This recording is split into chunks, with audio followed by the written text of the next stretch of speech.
Okay. Chapter 30. Nate. Friday, November 9th at 3:40 p.m.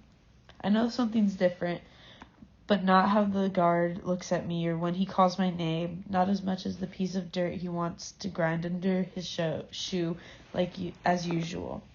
Bring your things, he says. I don't have much. I take my time shoving everything into a plastic bag before I follow him down the long gray corridor to the Warrens' office. Eli hovers in the doorway, and his hands in his pockets, giving me that intense stare of the time 200. Welcome to the rest of your life, Nate. When I don't react, he adds, you're free. You're out. The whole thing is just a hoax that has been blown wide open. So get out of that jumpsuit and into civilian clothes. Let's get you the hell out of here. At this point, I'm not used to doing what I'm told, and that's all I do. So that's all I do. Nothing else registers, even though Eli, when he shows his news stories about Jake's arrest until Addie's in the hospital with a concussion and fractured skull, good news. It's a hairline fracture. No underlying brain injury. She'll make a full recovery. Addie and her airhead homecoming princess turned badass ninja investigator in the hospital was cracked skull because she tried to help me.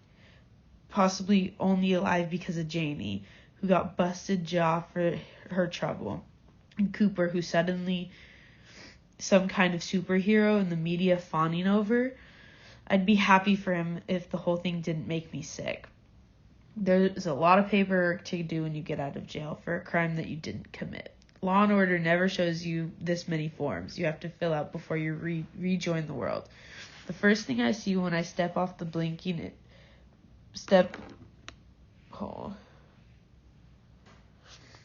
into bright sunshine is a dozen cameras wiring into live. Of course, the whole thing is a never-ending movie, and I've gone full from villain to hero in the matter of hours, even though I haven't done a single thing to make a difference since I got here. My mother's outside, which I guess was a pleasant surprise. I've never prepared for her to disappear. And Bronwyn, even though I specifically said I didn't want her anywhere near this place, guess nobody thought that I was serious about that. Before I I could react, her arms are around me and her face is buried in her green apple hair. Jesus, this girl. For a few seconds I can breathe and everything is all right. Except not. Nate, how do you feel to be free? Do you have any comments about Jake? What's your next step? Eli, shoot, sounds, bites. All the microphones are in my face. We should make our way to his car. He's the man of the hour, but I don't see what he did to earn it. The charges were dropped because Bronny kept unraveling threads and tracked down a witness because Cooper's boyfriend connected the dots that no one else saw. Because Addie put herself in the line of fire and because Cooper saved the day before Jake could shut her up. I'm the only the one in Murder Club who didn't contribute to a goddamn thing. And all I did was be the guy who's easy to frame. Eli inched his car past all the media vans until we were in the highway, and the juvenile detention center fades into a speck in the distance. He's rattling on about too many things to follow. He's working with an Officer Lopez to get my drug charges dropped, and how he wanted to make a statement through media, and he'd recommend Macaulay Powers, and how I need a strategy for reincarnating into school. I stare out the window and my hands are dead in my weight in brownies.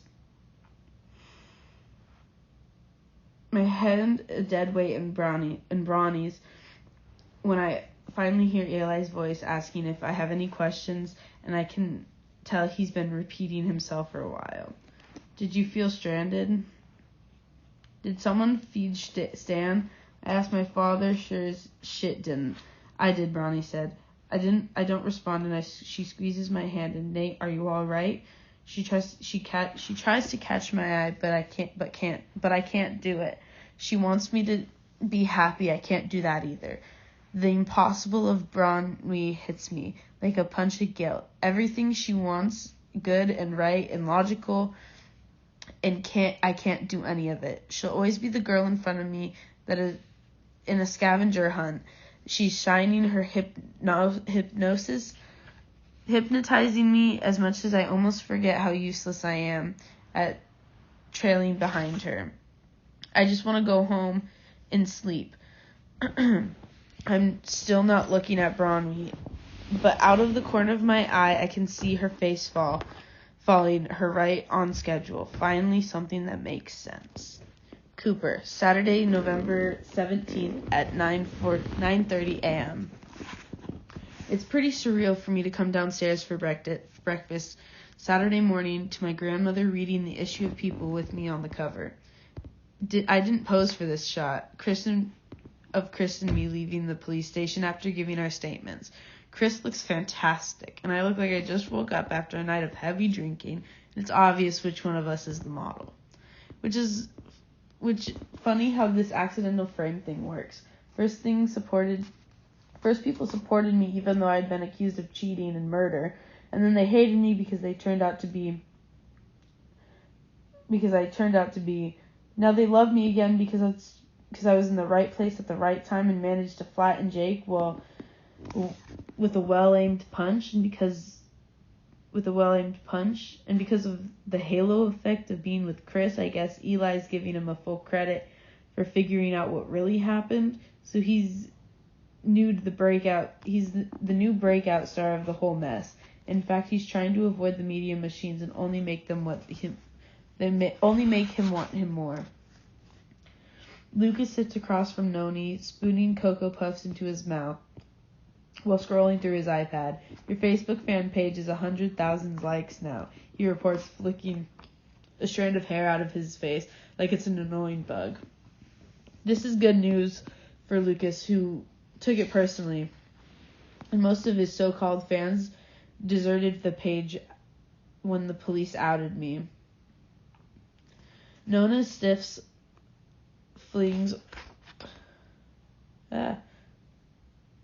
and flings the magazine across the table. Awful. One boy is dead, another's life is ruined, and almost ruined yours. And people still treat this like this it's a TV show. Thank God for short attention spans. Something else will come along and get you back to normal. Whatever that is. It's been a week since Jake was arrested. So far, he's been charged with assault, obstruction of justice, and evidence tampering, and a whole bunch of other things that we can't keep track of. He's got his own lawyer now, and he's in the same detention center where Nate was being held, which I guess is a poetic justice, but it doesn't feel good. I can't recognize the guy I pulled off Addie with a kid who'd been my friend since 9th grade. His lawyer's been talking about undue influence from Simon, and maybe that explains it, or Ashton was right and Jake's been a control freak all along. James cooperating with the police, and it looks like she'll get a plea bearing in exchange for her testimony. She and Addie are thick as thieves now. I have mixed feelings about Jan and the way she let things get this far, but I'm not as innocent as I thought either.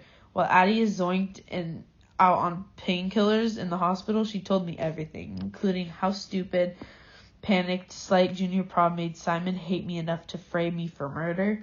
I have to figure out a way to live with that, and I won't not be forgiving other people's mistakes. Yep, you mean Chris later? Yep, you meeting Chris later? Nona asks. Yep, I say. Lucas keeps eating cereal without blinking an eye. Turns out he couldn't care less about his older brother having a boyfriend, although he doesn't seem to miss Keely. He does seem to miss Keely, who I'm also seeing today before Chris and I get together, and partially because I owe her an apology. and partly because she's been sucked into this mess too. Even though the police tried to keep her name out of Simon's confession, it wasn't a part of the public record, but people at school knew enough to guess. I texted her earlier in the week to see how she was doing in the story about me when Chris broke up. It was pretty big of her, one considering all the lies I told. We went back and forth for a while after that. She was pretty broken up about the part that she played and everything. Even though she had no idea what was happening, I'm one of the few people in my town who can understand how that feels. Maybe we managed to be friends after all this. I like that. Pop comes into the kitchen with his laptop jiggling in the presents, and there's a present inside. Check your email. Not this morning. You check your email? Not this morning. Josh Lange touching base. Wants to know what you're thinking about college versus the draft. And the UCLA offer came through. Still nothing from LSU, though. Pop won't be happy until the top 5 college baseball teams make me a scholarship offer. Louisiana State, and the lone holdout, which annoys him since they ranked number 1. Anyways, Josh wants to talk next week. You up for it? Sure, I say, even though I already decided I'm not going right into the draft. I want to think more about my baseball future. The more I want college ball, then to take the next step, I have to rest my life and play baseball, but only a few years to go to college, and my first choice is Cal State, since they're the only school that didn't back away from me when I was down. But I'll make Pop happy and talk to Josh Lange before we got to the tentative father-son footing since the good baseball news started pouring in. He still doesn't talk to me about Chris, and he clams up if anyone else mentions him. He doesn't bolt out of the room anymore, though. He still looks at me in the eye again. And he's looking at me in the eye again. It's a start. Addie, November 17th, 2:15.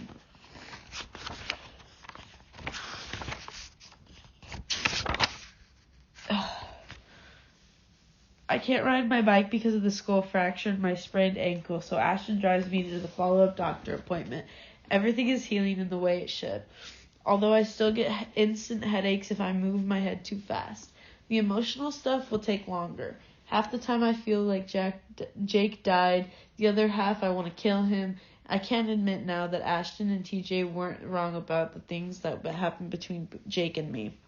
He ran everything, and I let him. But I never would have believed he was capable of what he did in the woods. My heart feels like my skull did right after Jake attacked me. And as it has been split in two with a dull axe. I didn't know how to feel about Simon either. Sometimes I get really sad when I think about how he planned to ruin 4 people because he thought we'd get taken away from him things. Everyone wants to be successful, have friends, and to be loved, to be seen. But most of the time, I just wish that I had never met him. Nate visited me in the hospital, and I've seen him a few times since I've been out. I'm worried about him. He's not one to open up and he said enough that could be getting arrested made him feel pretty useless. I've been trying to convince him otherwise. I don't think it's sinking in. I wish he'd listen, because if anyone knows how badly you can screw up your life when you decide you're not good enough, it's me. TJ texted me a few times since I was discharged a couple of days ago. He kept dropping hints about asking me out, so I finally had to tell him it's not happening. There's no way I could hook up with the person who helped me set off the whole chain reaction. It's too bad, because there might have been a potential if we'd gone about things differently, but I'm starting to realize there's some things you can't undo, no matter how good your intentions are. It's all right, though. I don't agree with my mother that TJ was my last best hope to avoid premature sisterhood. She's not the expert she thinks she is in the relationships. I'd rather take my cues from Ashton, who's getting a kick out of Eli's sudden infatuation. He tracked her down after things settled down with Nate and asked her out. She told him not to get ready to date yet, so she keeps so he keeps interrupting his insane workload to take her out on elaborate, carefully planned not dates, which she has to admit she's enjoying. I'm not sure I can take him seriously, though. She tells me. I hobbled to the car in my crutches after a checkup. I mean, the hair alone. I like the hair. It has character. Plus, it looks soft and like a cloud. Ashton grins and brushes the stray lock away of mine on my forehead. I like yours. Grow a little bit more and we'll be twins. That's my secret plan. I've been converting Ashton's hair all along. I have something to show you, she says as she pulls away from the hospital. Some good news. Really? What? Sometimes it's hard to remember what good news feels like. Ashton shakes her head and smiles. It's a show, not a tell. She pulls up in front of a new apartment building, closest thing Bayview has to a trendy neighborhood. Ashton matches my slow pace as we step into the bright Iradium and guides me to the bench in the lobby. Wait here, she says, propping my crutches up on the next to the bench. She disappears around the corner and she returns back 10 minutes later. And she leads me to an elevator. We head for the third floor. Ashton's first key fits into the door marked 302 and pushes it open into a large apartment with soaring loft ceilings, windows, and it's all windows and exposed brick and polished wood floors, and I love it instantly. What do you think? I lay my crutches on the wall and I hop into an open kitchen. Admiring the mosaic tile backsplash. Who knew Bayview had something like this? It's beautiful. Are you thinking of renting it? I try and more sound enthusiastic, not terrified of Ashton leaving me alone with Mom. Ashton hasn't been home that long, and I've gotten kind of attached to having her there. I already did, she said, grinning on the hardwood floors. Charlie and I got an offer in the condo while you were in the hospital, and it still has to close, but once it does, we'll make pretty good profit. He agreed to take all of his student loans as a part of the divorce settlement. My design work's detail still slow, and I have enough to cushion that won't be a stretch. And Bayview is much more affordable than San Diego. This apartment downtown would cost me 3 times as much. That's fantastic. I hope I'm doing a good job.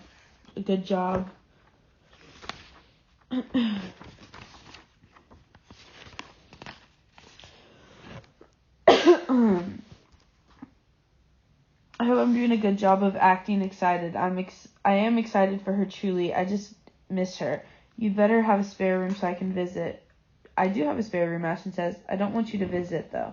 To stare her, I couldn't have heard her correctly. I thought we've been sitting here along these great couple of months. She laughs at my expression. I would want you to live here, silly. You need to get out of the house as much as I do. Mom is okay. She's in that decline phase with Justin where she thinks a lot of private couple time will fix their problems. Plus, you'll be 18 in a few months and you can live here wherever you want then anyway. I grab her and for a hug she finishes as she suffers it for a few seconds before ducking away. We still haven't mastered the art of a noon awkward sisterly affection. Go ahead, check out your room. It's over there. I limp into the sun-splashed room with a huge bay view window overlooking the bike path behind the building with the built-in bookshelf lining the wall and expose the beams of the ceiling frame. I love everything about it. Ashton leans against the door and the way she smiles. Fresh for both of us, huh? It's finally like something that might be true. Broadway, Sunday, November 18th at 45 a.m. The day after Nate was released, I gave my one and only interview to the media. I didn't mean to, but Michael Powers himself ambushed me outside of my house, and I expected to do when I first saw the full force of his charm turned into our case. I couldn't resist him. Bronway Rojas. The girl most likely. He was dressed in a crisp navy suit in the subtly patterned, a subtly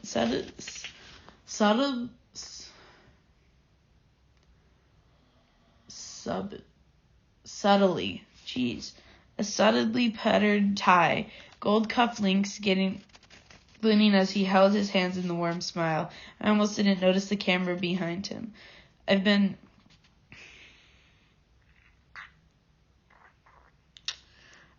wanting to talk to you for weeks. I never gave up on your friend, did you? I admire that. I've admired that throughout the entire case.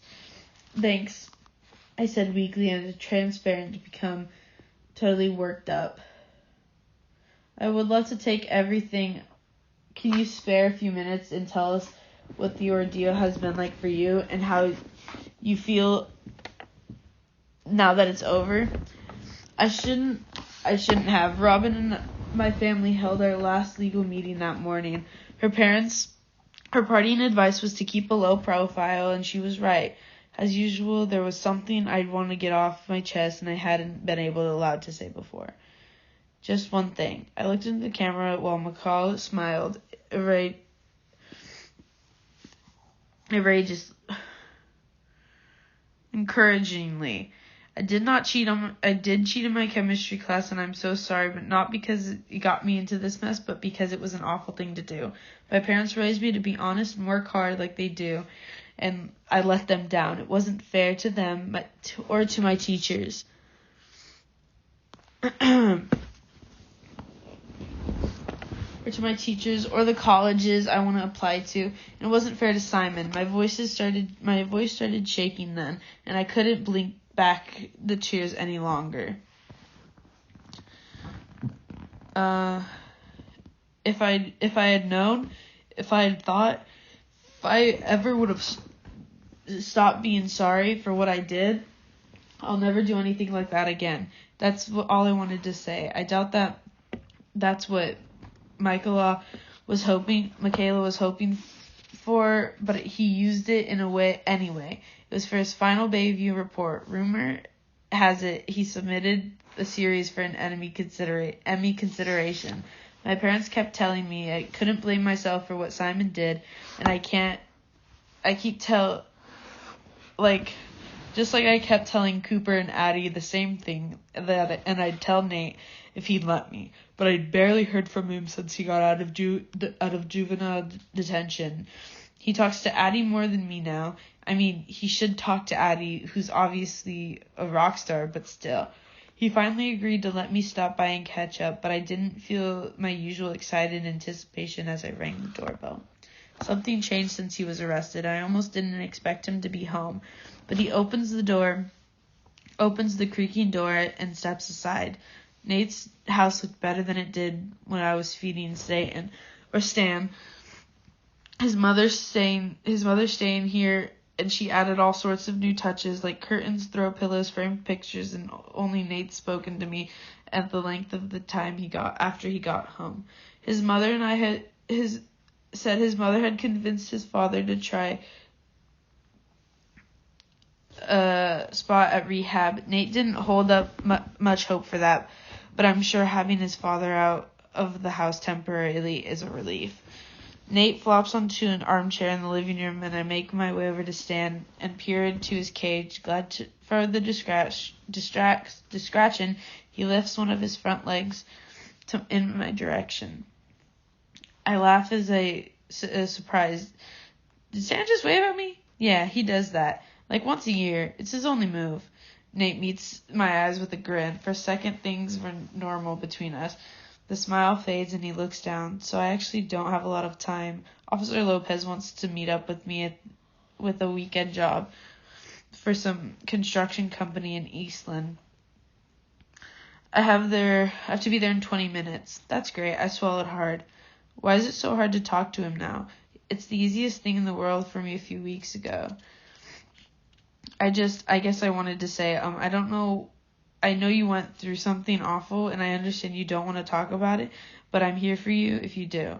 I care about you, and as much as ever, so that's all, I guess. It's an awkward start, made worse by the fact that he won't look at me during my sad little speech. When he finally does, his eyes are flat. I've been meaning to talk to you about that. First, thanks for everything you did. Seriously, I owe you one, and I probably won't ever be able to repay you. And it's time to get back to normal, right? We're not each other's normal. He averts his eyes again, and it's killing me. If he'd look at me for more than 10 seconds, I'm positive he wouldn't say this. No, we're not. I'm surprised at how steady my voice is now, but there's never mattered to me, and I didn't think it mattered to you. My feelings haven't changed, Nate. I still want to be with you. I've never said anything that matters so much in such a straightforward way. At first, I'm glad I didn't wimp out, but Nate looks at me, he couldn't care less. And while I'm not fazed by external obstacles thrown my way, disapproving parents, no problem. Jail time, I'll get you out. His indifferences makes me wilt. I didn't see the point. We got separate lives and nothing in common now that the investigation is wrapped up. Are you ready for the Ivy League? And let's get out a humorous snort. I'll be doing whatever the opposite of that is. I want to throw my arms around him and kiss him until he stops talking like this. But his face is closed off, although his mind is already thousands of miles away, waiting for his body to catch up. Like he's only let me come here out of sense of obligation, and I can't stand it. If that's how you feel, he nods and that's whatever tiny flicker of hope I might have had. Nursing disappears. Yep, good luck with everything, Bronny. Thanks again. He stands up and is going to walk out the door, but I can't take false politeness right now. Don't bother, I say, stalking past him with my eyes on the floor. I let myself walk out, sniffling to my car, willingly myself not to run in, and fumble through my bag and shaking my hands while I find my keys. I drive home with a dry, unblinking eyes, make it all the way to my room before I lose it. Maeve knocks softly and enters without waiting for an invitation, curling up next to me, stroking my hair while I sob into my pillow like my heart just broke. Well, I guess it did. I'm sorry, she says. I knew where I was headed. She knew where I was headed and didn't need to tell her how it went. He's being a jerk. She doesn't say anything until I wear myself out and sit up, rubbing my eyes. I'd forgotten how tired, full-bodied crying makes you. Sorry, I can't make this better, Maeve says, reaching into her pocket and pulling out her phone. I have something to show you that might cheer you up. Lots of reactions on Twitter to your statement on Michael A. Power investigates.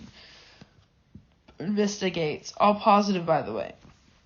Maeve doesn't care about Twitter, I say wearily. I haven't been on there since the whole mess started. I haven't been on there since the whole thing. Even my profile was private. I couldn't deal with an onslaught of opinions. I know you should see this. She hands me her phone and points time from Yale University. To human at Bronny Rice, we're looking forward to receiving your application. That was the end of the book. So it ended up being, was it Jake or Jack or what's his name? I can't even remember. Jake. It ended up being Jake, which I was correct. My thoughts on the book were it's a good book. I've read this outside of class, and I really do enjoy it. I think it's a good mystery. I've watched the show, I think, multiple times. It's a very good show, too. I would recommend this book to anybody who likes a good mystery. I will say, though, it's pretty easy to find at the beginning that it isn't one of those four, but maybe that's just how I work. I like the book, though.